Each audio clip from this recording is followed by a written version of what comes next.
Today we're going to be talking about why disagreeing may feel like arguing.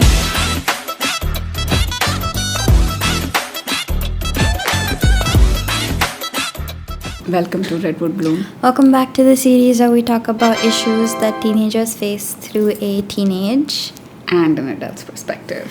Today we're going to be talking about why disagreeing may feel like arguing and a few ways that you can make it a little less stressful. And in a way, this topic is very pertinent for the age group that we're trying to address. For all age groups. Okay. When you are a teenager and have constant conversations with your parents, you might be getting into these instances more often than not where you feel like, oof, it is an argument and it is a heavy lifting. So we wanted to just touch upon why. Where do you want to start? The first thing that I want to mention is that disagreeing can seem like a threat. The amygdala, which is in your limbic system, is important because it controls fear and threats, I guess. And basically survival functions.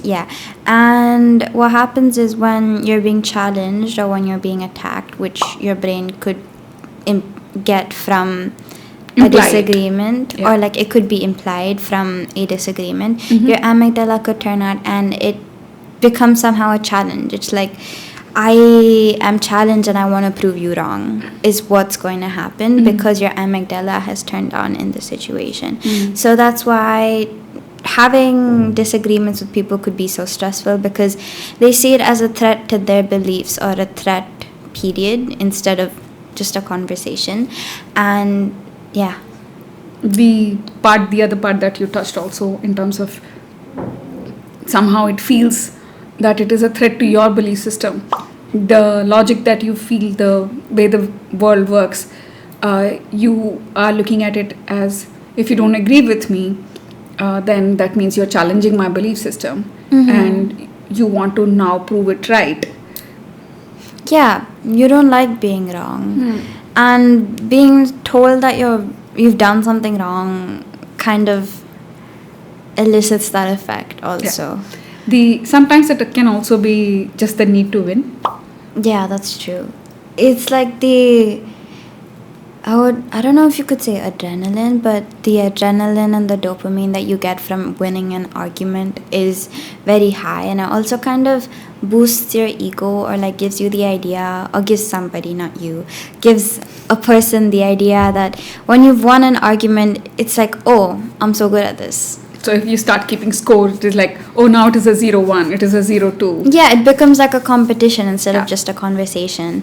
And yeah, instead of just like, it doesn't even become about having a conversation or like proving up. It just becomes, yeah, instead of just being a conversation or just being like a point of discussion or presenting my thought, it becomes, oh, I'm going to win, period. I don't want to listen to your side of the story because there's only one.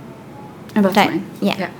The other thing that is specifically true for the teenage group is that we have touched upon it a lot of times also, that at this point in time, the prefrontal cortex hasn't developed fully. And the emotions take over typically when you are into a conversation, it's not going your way, then suddenly your brain has shut down. And it's more emotional. Yeah.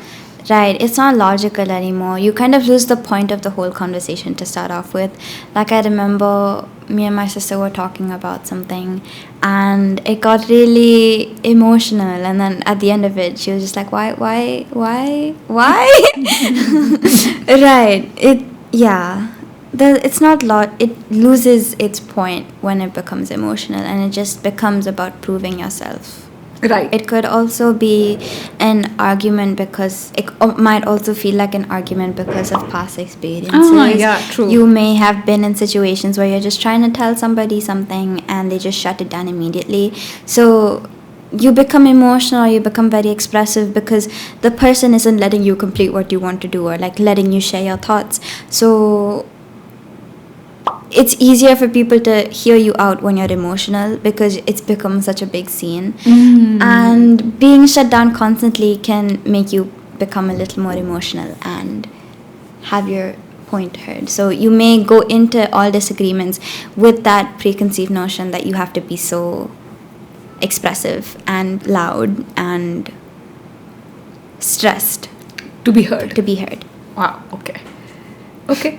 So, some of the things that we could possibly do is we always touch upon the fact that learn to breathe, learn to slow down, take a step back and breathe in to say, okay, what is it now? What's really happening right now?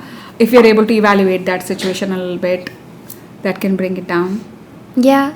Also, it's surprising to me whenever I think about like breathing to help calm yourself down, because I don't think a lot of us notice that like your body and your mind, like your thoughts and your body are still connected in a sense, and just it's hard I because understand. like We you- take it for granted. yeah, we do. And just like doing something as simple as like breathing can make you feel a lot better. So Yeah, just that deep breath, that Yeah. Hoffman can really work in your favor. Yeah. Or going back and thinking, okay, what am I trying to achieve right now? True. Having that conversation inside, like, do I have to win here, or do I want to be heard, or do I have a preconceived notion, True. or am I You being keep logical? telling me that, like whenever you're going into an argument, you keep telling me that don't forget the main point of what you're going Yeah. into. It doesn't matter if you don't win the argument. You're just trying to be heard, and that's all that. I mean, if that is what you want to do, then yeah. But if you want to win an argument, then Yeah, all the best with that. true. That's all we wanted to bring up in this video.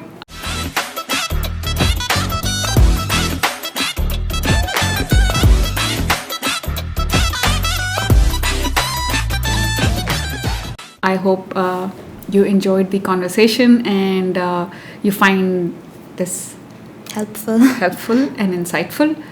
Do like our videos, do comment on them, do forward it to other people who may benefit out of it, and tell us what would you like to do next. 2 hours, 2 days, and 2 weeks. See you soon. Bye. Bye-bye.